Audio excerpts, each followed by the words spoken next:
Usaping pananampalataya.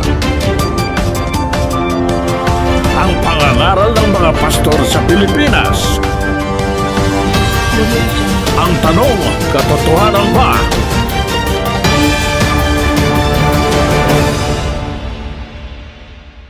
Hello guys! Ang pagtalakay at pagsusuri sa mga mangangaral na tatalakayin natin ay layunin nating magbigay ng makakristyanong pagsusuri sa mga pahayag ng mga pastor. Hindi para manira, kundi para magbigay linaw. Ating patutugtugin ng buo ang video upang maiwasan ang maling konteksto. At ginagamit natin ito sa ilalim ng prinsipyo ng fair use para sa komentaryo at edukasyon. Maraming salamat. Ang Diyos ay ang tanging makapangyarihang may lalang ng langit at ng lupa, ang pinagmumula ng buhay at ng katotohanan. Siya ay iisang Diyos na walang hanggan, at ang pangalan niya ay YH at WH, o na kung babasahin sa Biblia ay Yahweh, na ang ibig sabihin ay ako, ang walang simula at walang wakas. Nandun po tayo sa pag-aaral ukol sa Diyos. Nakita natin nung nakaraan, siya may pangalan. Pero, ano po yung pangalan ng Diyos? Ito po ay isang malawak na usaping pampananampalataya sapagkat marami pong mga katuroang nagsasalungatan ukol sa tinatawag na pangalan ng Diyos. At kami po ay isa sa mga nabuhay at nabubuhay na tao sa mundo na mayroong pagnanasang makilala yung talagang pangalan ng Diyos. Sapagkat naniniwala kami na yung pangalan ng Diyos ay isang bagay na mahalaga. Una, sinasabi sa aklat ng Exodo sa Kapitulo 20 na ang bumanggit sa pangalan ng Diyos ng walang kabuluhan ay hindi aariing walang sala. Proving na isang sagradong bagay ang pangalan ng Diyos. At sinasabi rin sa Mateo Kapitulo 6, versikulo 9, sabi ng ating Panginoon, magsidalangin kayo ng ganito, Ama namin na nasa langit ka, sambahin nawa ang pangalan mo. Therefore, yung pangalan ng Diyos ay, ito po'y isang object of worship. Pagka ang isang bagay dapat na sambahin, napakahalaga po nito. At sa Biblia, mga kababayan, yung pangalan ng Diyos ay kaligtasan ng tao yun pag alam natin yun. Sa 18:10 ng Kawikaan. Ang pangalan ng Panginoon ay matibay na muog, tinatakbuhan ng matuwid at naliligtas. Sabi po ng Biblia, ang pangalan ng wika ng Panginoon ay matibay na muog, tinatakbuhan ng matuwid at naliligtas. The name of the Lord is a shelter. Kumbaga, dun sa wikang Hebreo na original na ginamit, katumbas ng salitang fortress, ng isang takbuhan ng isang taong nagigipit. Ayan ang sabi sa Biblia. Ang pangalan ng Panginoon ay matibay na muog, tinatakbuhan ng matuwid at naliligtas. Kaya isa siguro nating obligasyon. Parang yung isang binatang nakakita ng magandang dalaga. Ang una niyang hinahangad ay malaan ko, ano kaya pangalan mo? Kasi hindi mo naman pwedeng sulatan na Miss Kwan. Hindi mo pwede ilagay sa sulat Miss Kwan. Hindi. Aalamin mo pangalan. Ang isang tao na nakaugnayan mo sa buhay, naging mahalaga sa'yo, una mong inaalam yung pangalan. Unang-una, meron tayong obligasyon sa Diyos na siya'y ating sambahin. At ang ipinasasambang isa ay yung kanyang pangalan. Hallowed be thy name.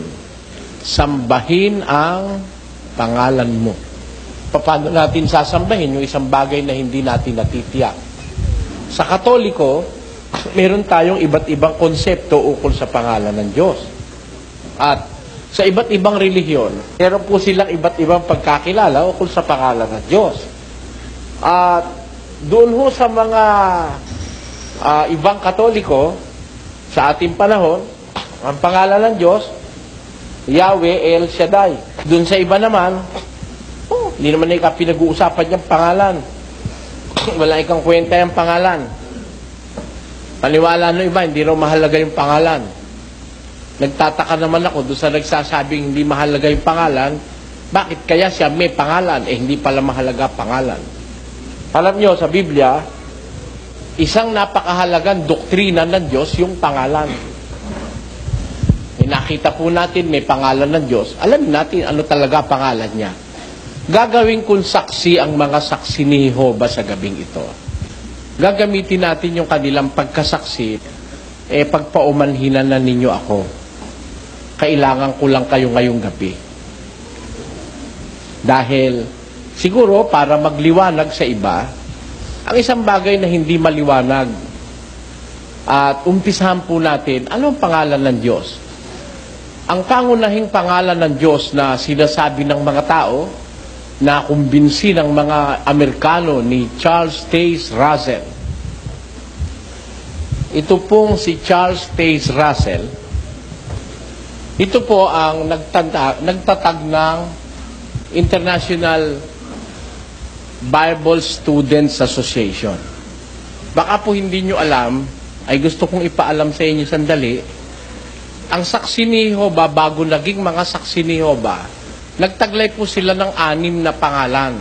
Unang-una, ipinangalan ni Russell sa isang grupo na nakumbinsi niya, International Bible Student Association. Pagkatapos, tinawag silang Metropolitan Pulpit. Tapos, tinawag sila na Brooklyn Tabernacle Pulpit. Pagkatapos, tinawag sila na Watchtower Bible and Tract Society. And finally, in 1931, pakilagay mo yung 1931, tinawag sila ng isa-isang kumbensyong ginanap sa Amerika. Nagkaisa-isa silang lahat na tawagin silang mga saksi ni Jehovah. Iyon ang ipang-6 nilang pangalan. Ngayon, bakit sila nagkaisa-isang tawaging saksi ni Jehovah? Kasi yun daw pangalan ng Diyos, yun daw Jehovah. Yun, sabi nila. Ngayon, pinagpapauna ko po sa inyo, hindi natin sinisiraan ng karangalan ng sino man saksi ni Jehovah. Inuugat lang natin yung paniniwalang itinuro nila sa buong mundo tungkol sa ang pangalan daw ng Diyos ay Jehovah. Titignan natin kung gaano sila katapat sa kanilang pagsusalita at sa kanilang pangangaral ng bagay na ito, mga kababayan. Umpisahan po natin ang ating pag-aaral ngayong gabi. Kung ang tatanungin natin kasi wala naman pinakamagandang tanungin kundi mga saksi ni Jehovah Dahil sila lang ang relihiyong nagtatanyag na pinakamatinding magtanyag na ang pangalan di umano ng Diyos ay Jehovah. Ayun. Ito ang kanilang sinasabi sa kanilang mga publikasyon. At nagpakita pa sila rito ng mga matatandang mga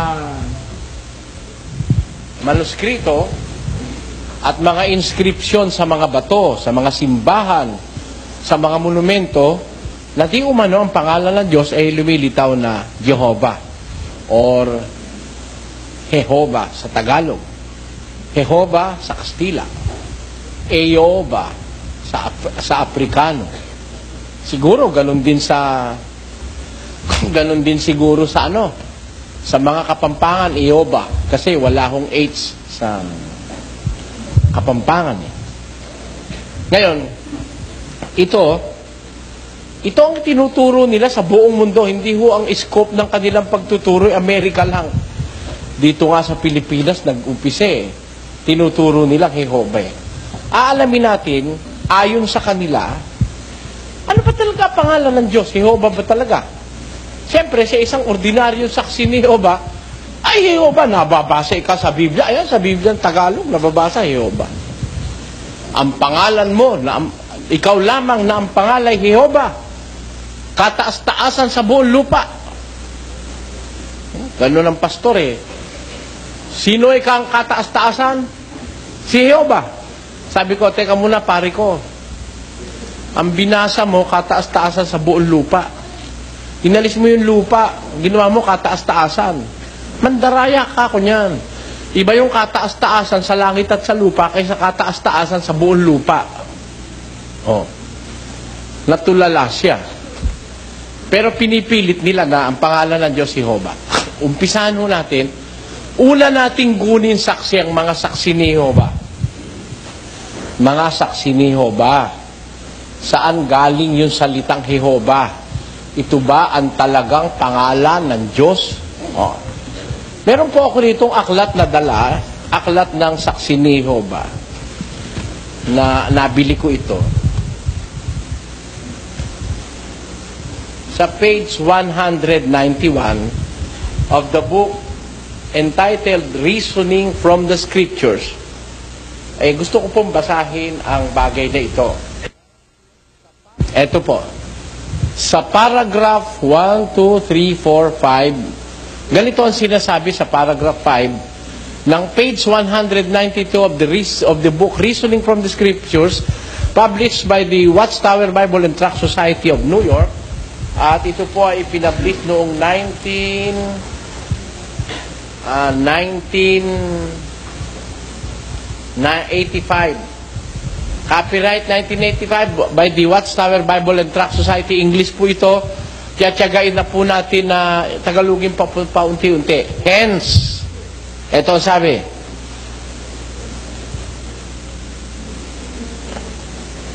a footnote on Exodus chapter 6 verse 3 says, "My name is Adonai," in the Douay version of the Scriptures. The name which in the Hebrew text is that most proper name of God, which signifieth His eternal self-existing being, Exodus chapter 3 verse 14, which the Jews out of reverence never pronounce, but instead of it, whenever it occurs in the Bible, they read Adonai, which signifies the Lord. And therefore, they put the points or vowels which belong to the name Adonai to the 4 letters of the ineffable name Yod, He, Vav, He. Yan. Yod, He, Vav, He. Ito po ay 4 na consonants ng Hebrew. Primitive Hebrew consonants. Y, H, W, H. Nag-uumpisa po sa kanan, papunta sa kaliwa. Yod, He, Vav, He. Y, H, W, H. Yan ho raw ang 4 na original na letra na dinagdagan ng mga vowels. Ngayon, hence, ito po, pakinggan nyo mabuti. Some moderns, ang ilang makabago, have framed the name Jehovah. Ang ilang makabago ay bumalangkas ng salitang Jehovah, unknown to all the ancients, whether Jews or Christians. Ang ilang makabago, binalangkas nila yung Yod, He, Vav, He, nilagyan nila ng vowels, at ginawa nila yung salitang Jehovah na hindi nalalaman ng mga sinaunang tao, maging ng mga Kristiyano. Therefore, inaamin ng mga saksi ni Jehovah na yung pong salitang Jehovah hindi kilala ng mga Kristiyano at hindi kilala ito ng mga sinaunang tao. Sapagkat ito, sabi nila, binalangkas ng ilang moderno. Sino ho yung moderno na bumalangkas nung salitang Jehovah? Mababasa natin dito po sa the Revised Standard Version of the Holy Scriptures. Ang kasulatang hindi gumamit nung salitang Jehovah, ipinaliwanag nila rito kung bakit hindi nila ginamit ang salitang Jehovah sa salin ng kasulatang ito. Dito po sa kanyang preface, merong ganitong pangungusap sa bagay na ito. Gusto ko po na basahin sa inyo. a major departure from the practice of the American Standard Version in the rendering of the divine name, the Tetragrammaton. The American Standard Version used the term Jehovah. The King James Version had employed this in 4 places. But everywhere else, except in 3 cases where it was employed as part of a proper name, used the English word Lord, or in certain cases, God, printed in capitals. Kaya po sa aklat na ito, hindi ginagamit yung Jehovah, kundi ang ginagamit dito, Lord at saka God na naka-capital letters. Bakit po nila hindi ginagamit ang salitang Jehovah sa aklat na ito? Tuloy po natin ang pagbabasa. The present revision returns to the procedure of the King James Version, which follows the precedent of the ancient Greek and Latin translators and the long-established practice in the reading of the Hebrew Scriptures in the synagogue. While it is almost, if not quite certain, that the name was originally pronounced Yahweh, this pronunciation was not indicated when the Masoretes added vowel signs to the consonantal Hebrew text. Sa paniwala ika ng marami, while it is almost, if not quite certain, bagaman hindi sila masyadong sigurado, pero mas nakakalamang sa paniwala nila na ang pangalan ng Diyos ay pinopronounce na Yahweh, sabi nila, while it is almost, if not quite certain, that the name was originally pronounced Yahweh, this, sabi nitong mga nag-translate nito, this is not indicated when the Masoretes added vowel signs to the consonantal Hebrew text. Itong YH, WH, nilagyan ng vowels, nilagyan ng E, O, at saka A. Paano ho nangyari ito? Tuloy natin ang pagbabasa. To the 4 consonants YH, WH of the name, which had come to be regarded as too sacred to be pronounced, they attached vowel signs indicating that in its place should be read the Hebrew word Adonai, meaning Lord, or Elohim, meaning God. Ayan. Yung mga natatakot gamitin yung pangalan na yun, ano? Imbis na gamitin nila, ginamit nila yung Adonai, meaning Lord, or Elohim, meaning God. Ang kahulugan nung Adonai, Panginoon, at yun namang Elohim, ang pakahulugan ay Diyos.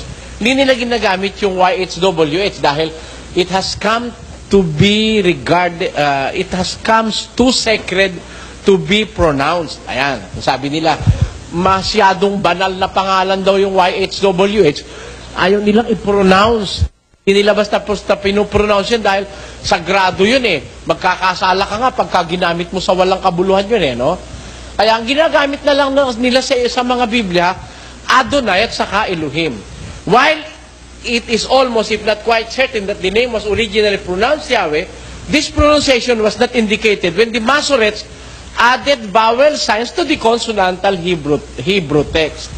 Yung mga Masoretes, ang tawag ho rin, mga scholars po ng Biblia yun eh, para lang ma-pronounce yung YHWH, ang ginawa ho nila dito, ang ginawa ho nila rito sa YHWH, para ito'y ma-pronounce na hindi kayang pronounce ng mga Hebrew kasi, alam nyo kasi sa Hebrew wala yung letter J eh. Yung pronunciation nila sa Y, parang J. Yung pronunciation naman nila sa W, parang V. Kaya nga, vow eh. Imbis na wow, spelling W, ang pronunciation ng Hebrews, vow.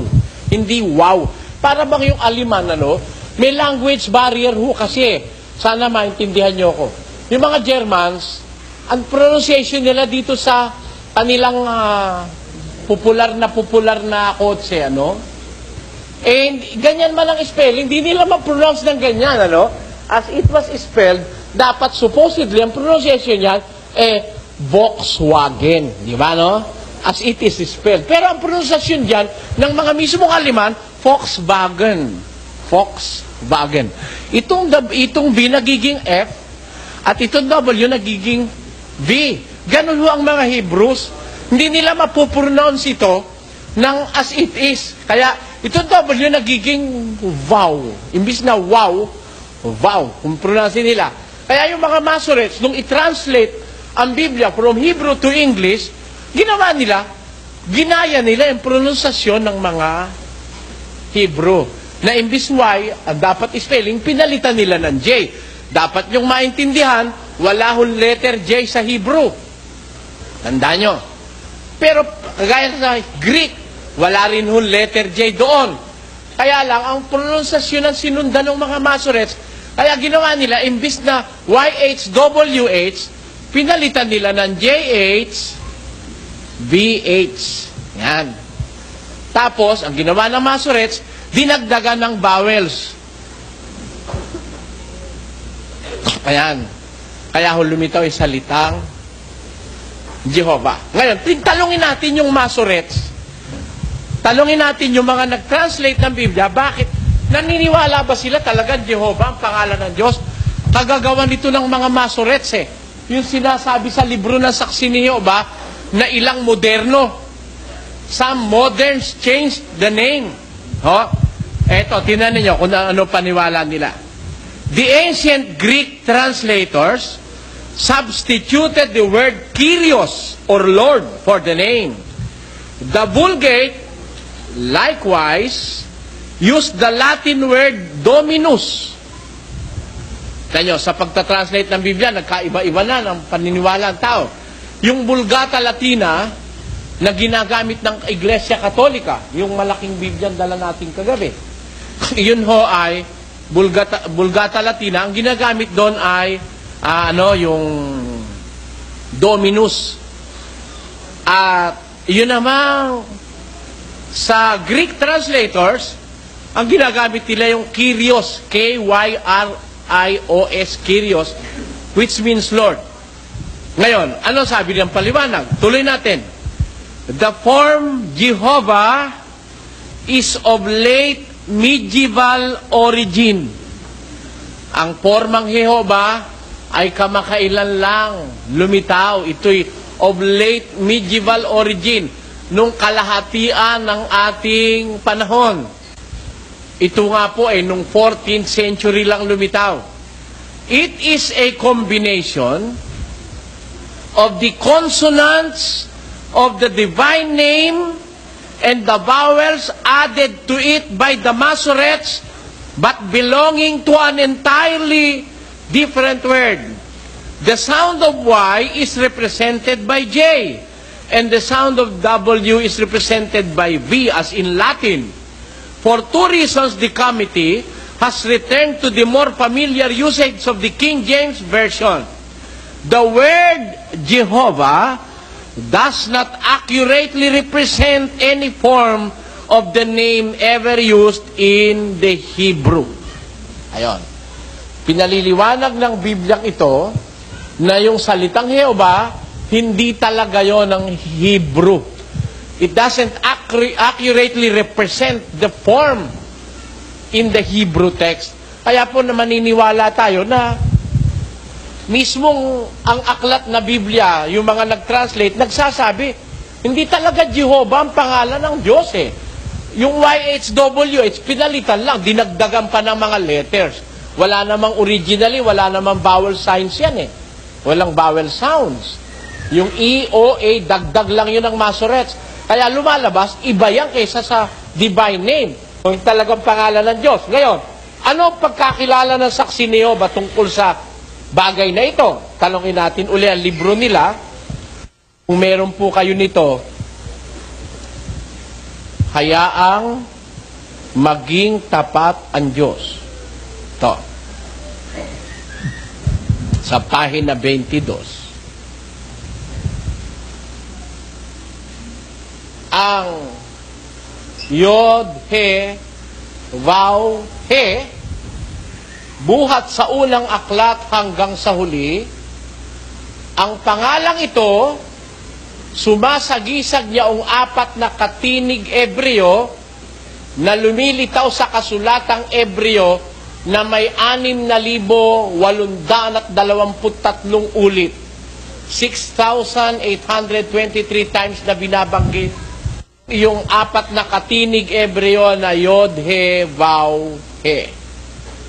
Ang mga kasulatang Ebreo ay unang-unang nasalin sa wikang Griego noong May 285-247 BC.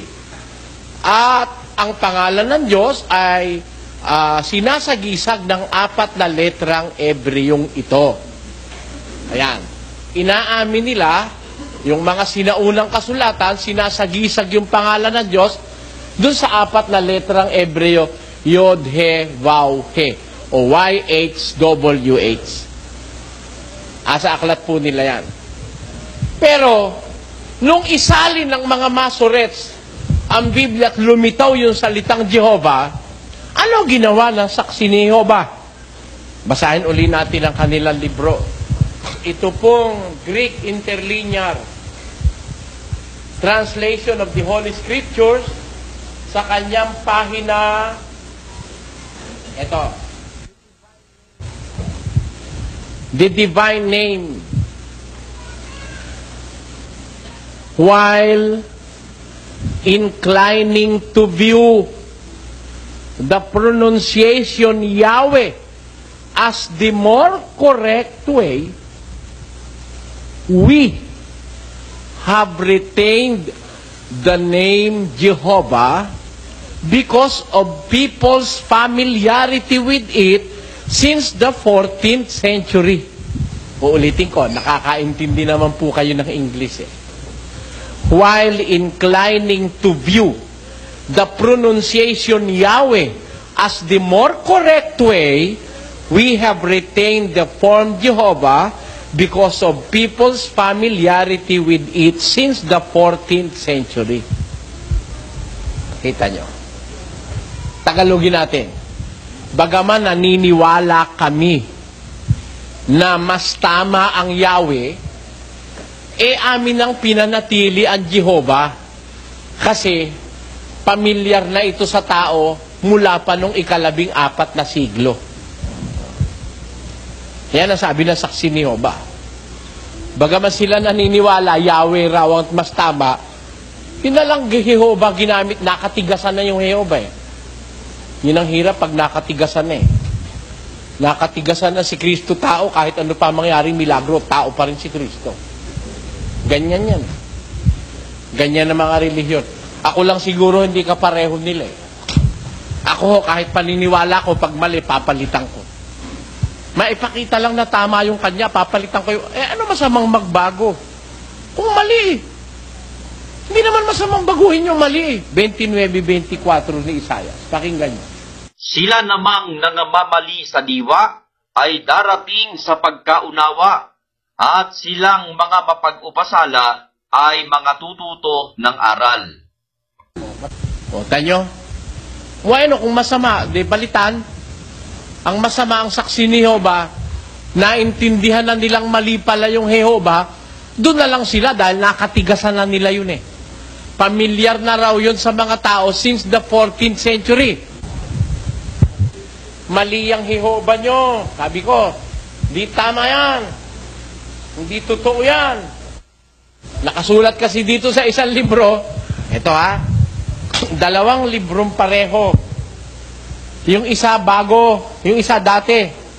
Ito, inimprenta po itong isa noong 1969. Ito.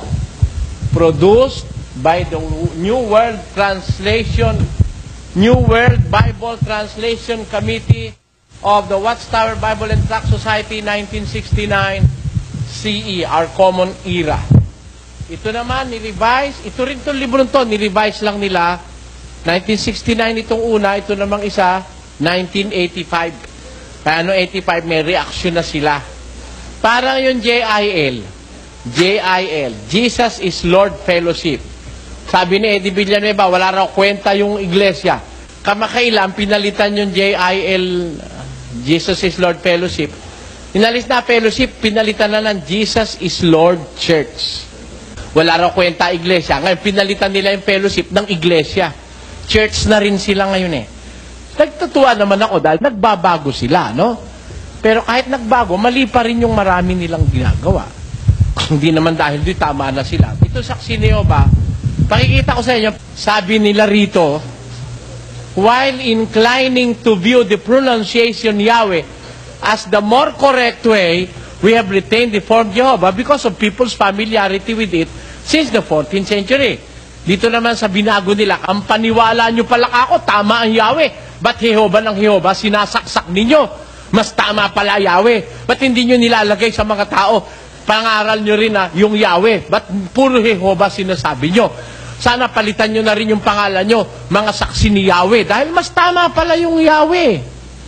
Sabi nyo we have retained the form Jehovah, although inclining to view the pronunciation Yahweh as the more correct way, we have retained the form Jehovah because of people's familiarity with it since the 14th century. Ito alam nyo, pinalit. While many are inclined to view the pronunciation Yahweh as the more correct way, nilagyan ng many, while many are inclined to view.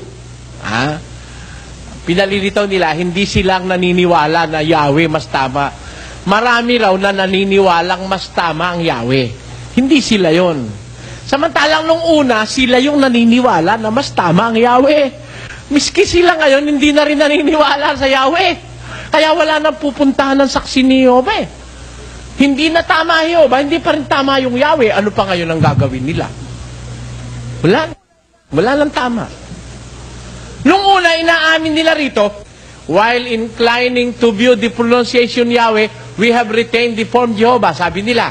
Dito naman sa kabila, while many are inclined to view the pronunciation Yahweh as the more correct way, we have retained the form Jehovah. Lumalabas, yung paniniwala nila noong 1969, pinalitan na nila noong 1965. Hindi na rin sila naniniwalang Yahweh ang mas tama. Hindi rin sila naniniwalang Jehovah ang mas tama. Hindi na rin naniniwalang Yahweh mas tama. Alin pa pangalan ng Diyos sa inyo? Wala na. Mahilig kasi kayo mag-every you pa Biro mo. Every Tagalog ang kausap mo? Hindi ka ba naman... Ano kaya sasabihin ko sa'yo? Tagalog ang kausap mo. Every you ka. Ano ba? At kailangan ba every you reach sa Pilipinas? Tagalog tayo. Ako, may lumitaw na naman ngayon. Kailangan daw. Yung Hesus Kristo, wag daw Hesus Kristo. Dapat daw Yahshua Messiah. Dahil yun daw ang original Hebrew name ni Jesus Christ. Yahshua Messiah. O sige, Yahshua Messiah, mangaral ka. Yahshua Messiah, pangangaral mo, ha? Tama. O sige, payag ako. Kaya lang, huwag ka magsasalta Tagalog. Pag nangaral ka, puro Hebrew gagamitin mo. Ha?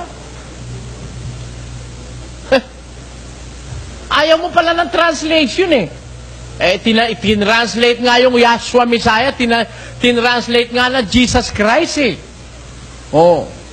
bawat salita naman meron kanya-kanyang salita Di ba? Sa Kastila, ano tawag mo? Padre. Tama? Tama o hindi? O sa English? Father. Sa Latin? Pater.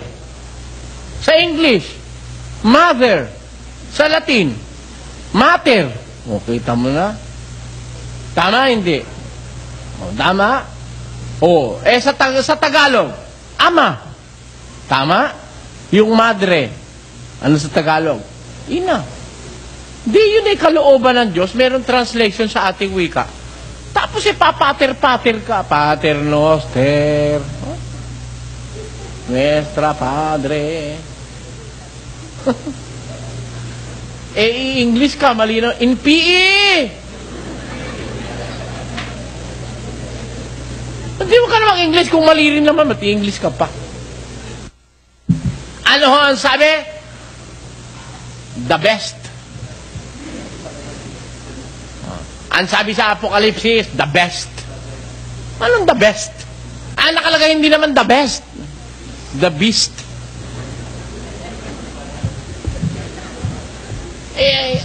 Ang hirap sa ating mga Pilipino, Pilipinong-Pilipino ka. Lalatin ka, English ka. Ano yun? Tagalog. Tamo ako, mas naiintindihan ako kaysa sa'yo. Kasi pag Tagalog ang kausap ko, nagtatagalog ako. Pagka Pampanga, nung bisa kayo, pati nga po at kabukas, mga Pampanga ko. O, di ba gano'n? O, pagka Kastila kausap ko, di mga Kastila ako.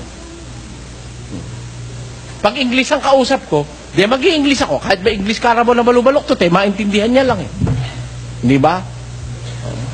Pag Ilocano kausap mo, di pilit rin mag-Ilocano. Kakahasi ka. Pag hindi ka marunong na Ilocano, Bicol lang kausap mo. Baguhin mo rin salita mo. Pati pagkain mo, matuto kang kumain ng sili pag nasa Bicol ka. Hindi ba? Ganun eh. Yun ang dapat eh. Hindi. Nasa Bicol ka. Maghahanap ka ng lutong walang sili. Pangunahin sa kanila yun. Yung bahay nga nila, magigiba pag may bagyo. Hindi yun ang sinusuhayan. Yung puno ng sili, sinusuhayan para...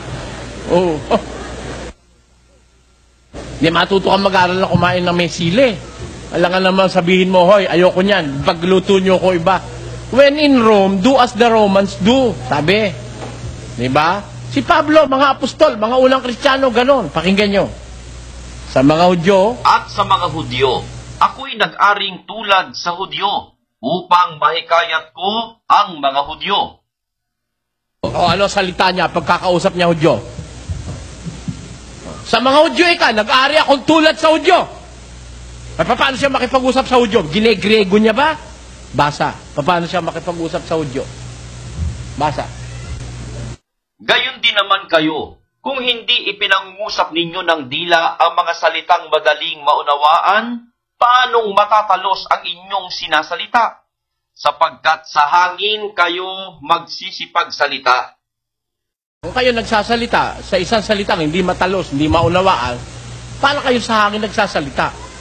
It makes us think that when Paul the Apostle is speaking to the Jews, he speaks to them with their own tongue. Diba? Kasi kung magsasalita ka, hindi maunawaan, sa hangin ka nagsasalita. Sabi ni Pablo, sa mga Hudyo, nag-ari akong tulad sa Hudyo. Kaya, pagka siya kasama ng Hudyo, Hudyo. Pagkasama siya Romano, Romano siya. Pagkakasama siya ng mga walang kautusan, parang wala rin siyang kautusan. Ganon siya. Ganon tayo. Ano po ibig ko sabihin dito? Hindi ba tayo may sariling wika? Tama o hindi? Do we use our own tongue whenever we speak to people? Tama. Ginagamit natin. Masyado nga lang tayong high class, pa English pa eh. Ako'y hindi sanay sa wikang mga banyaga. Ako'y Pinoy na mayroong sariling wika. Wikang pambansa ang gamit kong salita. Bayan kong sinilangan at kung lagi ang kalayaan. Sigat Jose Rizal ay nagwika, kaya alam sa ating bansa ang hindi raw magmahal sa sariling wika ay higit pa sa hayop at malansang isda. Kita nyo? Kita nyo, marunong ako kumanta. Diba? Ang hindi magmahal sa sariling wika, ano? Mayabang. Tagalog ka, English ka pa. Yung iba naman, lalatin-latin pa. Ha? Alam mo, sinabi ko, Guten Abend. Ay, hindi. Guten Abend, good morning. Yung Guten Nuts ang good evening. Ganun yun, ibig ko sabihin, pagka gagamitin mo yon, sino nakakaintindi? Kung pag nasa Pilipinas ka, hindi gamitin mo yung wikang Pilipino. Ha? O ngayon, ano pinag-uusapan natin? Pangalan ng Diyos? Naniniwala ako sa Ebreo may pangalan ng Diyos. Yung salitang yung YHWH, hindi natin alam kung paano natin po-pronounce dahil walang vowels. Because the primitive Hebrew text was written without vowels. It is the reader that supplies the vowel when he reads the word. Ganun ang paambata sa primitive Hebrew. Walang vowels doon. Kaya sila nakakala. Tayo, hindi natin alam ngayon kung paano ipopronounce. Inaamin ng mga saksi ni Jehovah, hindi naman alam ng kahit na sino kung paano ipopronounce Ito, ang mga manunulat ng kasulatang Gregong Kristiyano yung ginamit ang Septuagint version at kinilalang sinipi ang tekstong Grego nito na hindi nagtala ng literal na pangalan ng Diyos na makapangyarihan sa lahat sa dahilang hindi nalalaman kung paano ito bibigkasin. Kita nyo? Alam mabigkas?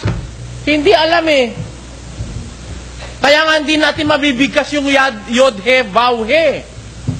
Di mo alam paano bibigkasin. Kaya makausap ko yung pinaka mataas na diskutidor sa saksi ni Jehovah. Paano ka ako yung gagawin mo dyan? Sabi ko sa kanya, nilagay mo ka ako, ito. Yan ang nilagay nyo. E-O-A. Kung ang ilagay ko ka ako'y puro E, pwede rin daw. Kung lagay ko ako puro O, pwede rin daw. Kung balibalik na rin ko yan, pwede rin daw. Basta gamitin mo lang yung salitang YHWH. Ikaw baka ako ang Diyos, papayag ka, kung minsan tawagin ka, hohobo. Minsan, hehebe. Minsan, hahaba. Payag ka ba kung ikaw ang Diyos noon? Ano pa naman kakong paniniwala nyo yan? Basta nandun daw yung YHWH, kahit daw magkabali-baliktad yung vowels, kasi alam nilang inimbento lang ng Masoret yung EOA EOA. Inimbento lang yun, pwede rin magkabali-baliktad. Sabi ko, hindi ako ganyan maniwala. Mas gusto ko na Tagalog. Ngayon, tuklasin natin sa Tagalog. Hindi tayo tiyak, hindi natin alam paano bibigkasin. YHWH lang Yod, he, vav, he. Hindi mo alam paano bibigkasin. Miski saksi ni Jehovah, inaamin, wala nakakaalam ng bigkas. Miski mga scholars ng Biblia, wala nakakaalam ng bigkas. Paano bibigkasin yung YHWH, wala namang vowels. Pati Yahweh, hindi rin sila sigurado sa Yahweh. Inaamin din ang saksi ni Jehovah, wala nakakatiyak. Pati mga Bible scholars, di nakakatiyak. Kung paano bibigkasin, na wala nga yung bigkas Hindi na alam ngayon ngayon, ano tatawag natin sa Diyos? Gagano na lang tayo? O kaya sesenyas na lang tayo? Hindi ganon.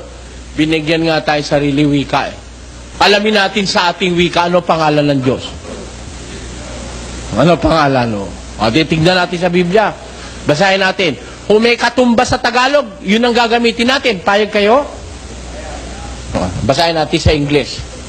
Sa 63. For thou art our Father. Thou art our Father. Though Abraham does not know us, and Israel does not acknowledge us, thou, O Lord, art our Father. Thou, O Lord, art our Father. From everlasting is thy name. Thou, O Lord, art our Father. From everlasting is thy name. Tagalogin natin. Sapagkat ikaw ay aming Ama, bagaman hindi kami kinilala ni Abraham at hindi kami kilala ng Israel. Ikaw, O Panginoon, ay aming Ama, aming manunubos na mula sa walang pasimula, ay siya mong pangalan. Anong pangalan? May pangalan, wala. Ikaw, O Panginoon, ang aming Ama. Mula ng walang pasimula ay siya mong pangalan. Thou, O Lord, art our Father. From everlasting is thy name. Ano ho ang pangalan ng Diyos? Mula ng walang pasimula, Ama. Sabihin ng saksi niyo ba? Hindi naman pangalan niyang Ama Sabihin nila, yung Ama, titulo yan, parang ikaw. Sabi niya, may tatay ka, hindi ba? Oo, kako. Ano pangalan tatay mo? Triunfo kako. Ay, ano pangalan niya? Triunfo ika. Yun ang proper name niya. Sabi niya gano'n. Hindi ka yung Ama ang proper name niya. Hindi yung Ama, kundi Triunfo ang pangalan ng tatay ko. Yun daw ang pangalan niya. Yun daw ang dapat na gamitin. Sige, tama ka yan. Tama yan, kapatid. Pagka ang tatawag sa tatay ko'y hindi niya kaano-ano, ang gagamitin, Triunfo. Pero pag akong anak ang tatawag, ano itatawag ko? Triunfo? Pag tinatawag mo, tatay mo, ano tawag mo? Sige, hali, kumibu ka. Ano tawag mo? Di ba ang pinakamatamis na tawag tatay. Tatay o hindi? Pag ang tumatawag anak, kahit ang pangalan ng tatay mo ay Pedro, hindi mo ginagamit ang Pedro, ang ginagamit mo ay tatay. Kung anak ka nung ama, ano itatawag mo? Sabi ni Kristo, manalangin kayo ng ganito, Ama namin na nasa langit ka. Ano sabi? Ano papanalangin mo? Hindi Jehova namin. Ama namin. Ano ang utos na tawag? Ama namin. Ha? Pangalan yun eh. Pangalan yun. From everlasting is thy name. Babaguhin mo ba yun? Thou, O Lord, art our Father. From everlasting is thy name. Tanyo? Tapos sasabihin mo, Jehova. O kaya sabihin mo naman, Elohim. Sabihin mo naman, Adonai. Sabihin mo naman, Yahweh. Sabihin naman isa, Allah. Allah, nagkakamali kayo dyan. Malaking pagkakamali. Kung ikaw ay talagang anak ng Ama, hindi mo siya tatawagin Jehova. Ang itatawag mo sa kanya ay Ama. Dahil ikaw ay anak. Di ba? Katunayan, pakinggan nyo sa Roma ang sabi ng apostol na si Pablo. Sapagkat hindi ninyo muling tinanggap ang espiritu ng pagkaalipin sa ikatatakot. Datapwat tinanggap ninyo ang espiritu ng pagkukupkup na dahil dito'y sumisigaw tayo, Aba, Ama. Ano? Tinanggap natin ang espiritu ng pagkukupkup. Kaya kung sumigaw tayo sa Kanya, ano ang sigaw? Aba, Ama, Ama. Kaya si Kristo kahit kailan tumawag, Ama, sa mga kamay mo inihahabiling ko ang aking espiritu. Ama, mo puro Ama. Kailan ka nakabasa kahit minsan sinabi ni Kristo, Jehova, nakikinig ka ba? Wala nun. Wala nun. Hindi ka makakabasang Jehova ang tinawag ni Kristo sa tatay niya sapagkat siya isang lehitimong anak. At kung tayo may naging anak ng Diyos dahil kumilala tayo sa Kanya, we cannot use any other name than the sweetest name in the Bible. Thou, O Lord, art our Father, from everlasting is thy name. Ikaw, O Panginoon, ang aming Ama, na mula ng walang pasimulay siya mong pangalan. Kaya liwa-liwanag, Ama. Kaya nga siya, Ama, ikaw nga ang anak. O, pag tinawag mo siya sa kanyang, sasabihin mo, may proper name siya. Ibang tao ka nun. Ibang tao ka. Kaya alam nyo, mga kababayan, pakikita ko sa inyo, tayong mga tao, para wag tayong madaya, di ang tawag sa atin, dapat natin tawag sa Diyos kung tayo anak. Dapat tawag natin Ama. Tama po ba o hindi? Kaya, yung pangalang Ama, bawal itawag sa iba yon. Pakinggan nyo. At huwag ninyong tawaging inyong Ama ang sino mang tao sa lupa. Do not call any man on earth your father. But why? Sapagkat iisa ang inyong Ama. Because you have only one Father. Sino yon? Sa makatuwid bagay, siya na nasa langit. Bawal hong tawaging Ama ang sino man tao sa lupa. Sapagkat iisa lang ang tatawagin yung Ama. Sino? Siya na nasa langit. Nagtataka nga ako dun sa ibang mga tao. Ang patawag nila sa kanilang mga mangangaral, Ama. Kayo, meron ho ba kayong alam na mangangaral kung tawagin Ama? Meron? Ang dami. Yung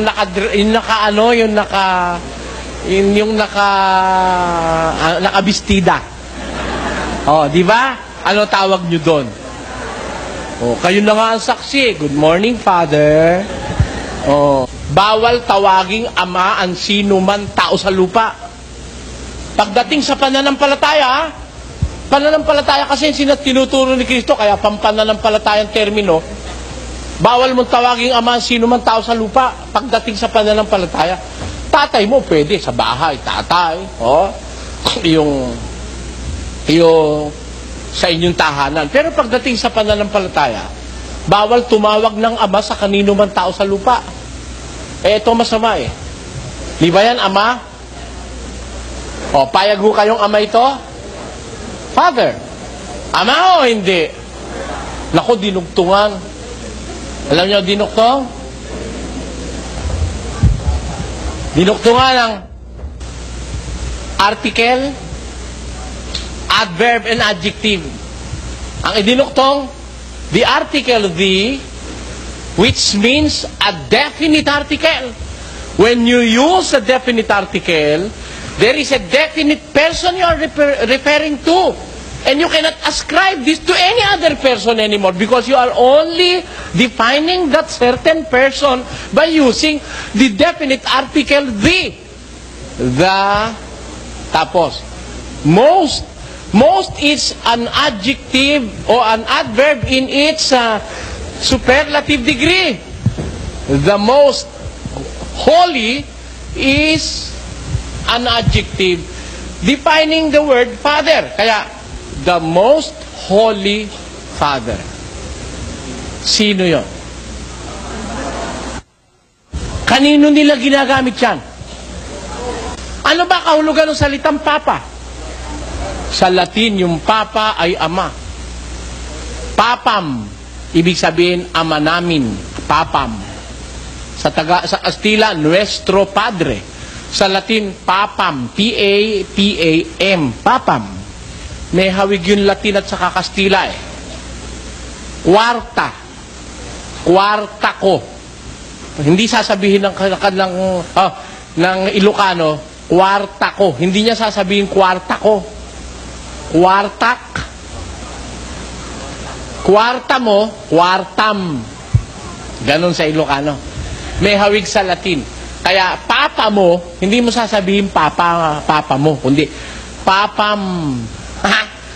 Ama namin, ama ko, ama mo, papam. Isipin nyo, anong klaseng ama? Ang pinakabanal na ama. Sino? Ano natitira sa ama sa langit? May natira pa? Wala na. How will you address the Father in heaven? What article and adjective and adverb are you going to use to the Father in heaven? Huwag kayong magagalit, ho. Huwag kayong magagalit. Mag-isip lang kayo. Sabi ni Jesus, huwag niyo tawaging inyong ama. Ang sino man tao sa lupa, isa lang ang inyong amang tatawagin yung ama, siyang nasa langit. Ano tawag natin sa isa't isa? Basa. Datapwat kayo'y huwag patawag na Rabi, sapagkat iisa ang inyong guro, at kayong lahat ay magkakapatid. Ano tawag natin? Tayo. Magkakapatid tayo eh. Kaya nga ako, tawag sa akin, kapatid na Suryano eh. Ang tatawagin lang nating kagalang-galang, pinakabanal na ama yung nasa langit. Tayo, magkakapatid. Hindi kapatid na Suryano. Kapatid na Eli for short. Ngayon, yung may mga medyo may colonial mentality, Brad Eli tawag sa akin. English. Kaya lang, English na tinagalog. Kasi Brad Eli eh. Kaya mga kapatid, gusto nyo tawagin yung Diyos? Marais siyang pangalan, pwede mong gamitin. Ang pangunahin doon yung Ama. Kasi yun ang kanyang everlasting name. Mula pa sa umpisa, wala pang umpisa, ando na. From everlasting is thy name. Dahil hindi binibigkas ng mga Hudyo ang pangalang YHWH bilang paggalang. Pinalitan ito sa pagbasa ng ilang mga tawag o pamagat na tumutukoy pa rin sa Diyos. Ilan sa mga ginamit ay Adonai. Ibig sabihin Panginoon o tagapamahala.